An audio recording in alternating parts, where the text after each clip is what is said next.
అందరికీ నమస్కారం. ఇక్కడ మీరు చూస్తున్నారు కదా, ఈ నీటి నుంచి, బురద నుండి మనకు ఎంతో ఇష్టమైనటువంటి ఆహారాన్ని పండించే వాళ్ళే ఈ రైతులు. ఈ రైతుల కష్టార్జితాన్ని, వారి శ్రమను మీరు ఎంతగానో ప్రోత్సహించాలి. ఎందుకంటే రైతు లేనిదే దేశమే లేదు.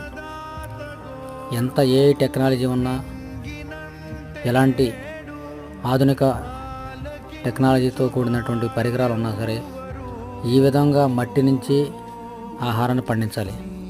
అది చేసేవాడే రైతన్న. దయచేసి అలాంటి రైతులను మీరు ప్రోత్సహించండి. వారి కోసం మీరు మీ వంతుగా ఏదైనా చేయండి. ఎందుకంటే రైతే దేశానికి వెన్నెముక.